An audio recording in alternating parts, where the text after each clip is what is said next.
Imagina que tenemos información sobre el número de horas que pasa la gente en Internet, viendo televisión o haciendo ejercicio. ¿Crees que con estos datos podríamos saber cuál es el perfil de las personas? Para resolver este problema vamos a implementar un análisis de componentes principales en R. Esto lo vamos a hacer de la siguiente manera. Primero vamos a preparar el entorno de trabajo, luego vamos a ajustar el modelo, vamos a hacer una descripción de cuáles son los resultados y finalmente haremos una interpretación teórica.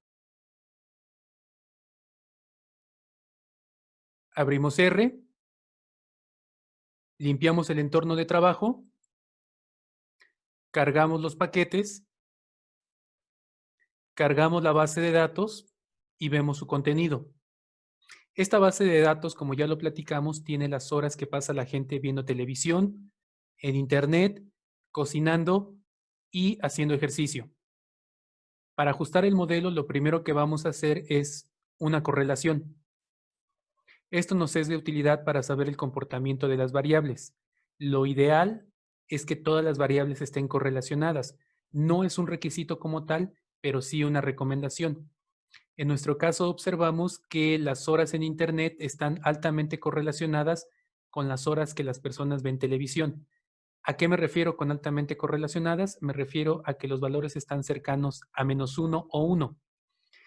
Todos aquellos valores que estén cercanos a cero, quiere decir que las variables no se influyen unas con otras.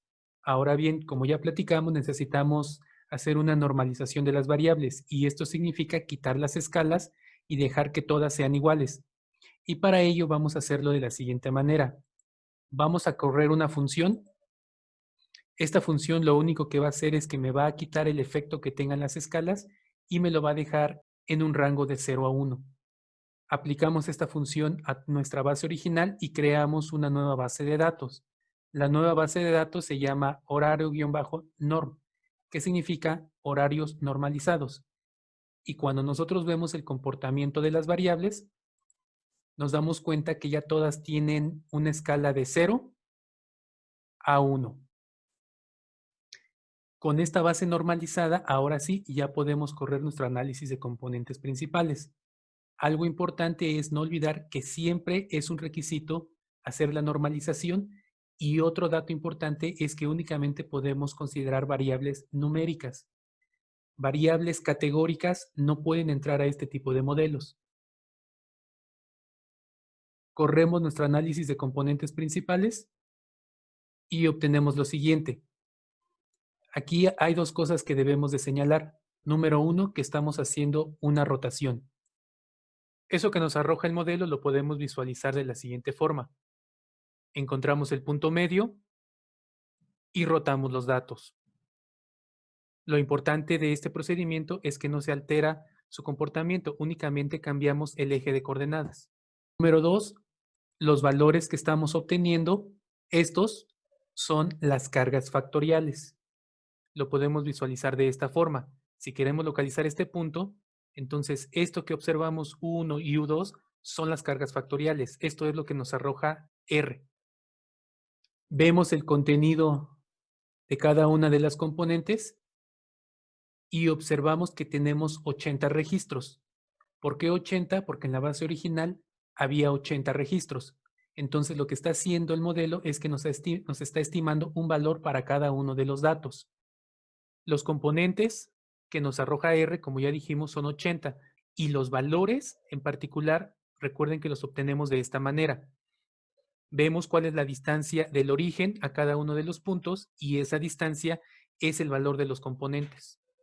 El modelo lo que busca es captar la mayor variabilidad de los datos y hacer una reducción de los mismos. Y para ello, capta la varianza. Para ver cuál es el resultado de cada una de las componentes, nosotros tenemos el gráfico de sedimentación. Lo corremos. Si aparece un error, lo único que me está diciendo es que los márgenes son muy pequeños. Corregimos y ahora sí, ya obtenemos el gráfico de sedimentación. Lo podemos expander a una ventana nueva y lo importante es que este modelo o esta gráfica lo que nos está diciendo es que el componente número 1 es el que capta la mayor variabilidad. El segundo capta una varianza menor. y así sucesivamente. Si nosotros observamos el gráfico de sedimentación, en realidad es esto lo que estamos analizando. Estamos viendo los componentes principales, el componente principal número 1 y número 2, y cuál es la cantidad de varianza que logran explicar. El primero es más grande y la razón es que capta una mayor variabilidad de los datos. Cerramos, vamos a regresar a nuestra pantalla original, vamos a limpiar nuevamente, seleccionamos las dos primeras componentes y la razón es la que ya platicamos, son las que captan la mayor cantidad de varianza. Con estas dos variables, lo que nosotros vamos a hacer es que vamos a hacer una correlación con las variables originales para ver el comportamiento. Ahora bien, ¿cómo podemos hacer una interpretación de los resultados? Bueno, pues tenemos que mirar las correlaciones. Las correlaciones nos van a decir qué variables corresponden a un perfil y qué variables corresponden a otro perfil. Si nosotros miramos los resultados, observamos que la componente número 1 está más correlacionada con las horas que pasa la gente en televisión o viendo televisión y las horas que pasan a internet, mientras que el componente principal número 2 está relacionado con personas que pasan horas cocinando o haciendo ejercicio. Y ahora sí, ya podemos identificar a nuestros dos perfiles y podemos establecer una hipótesis de por qué tienen este comportamiento.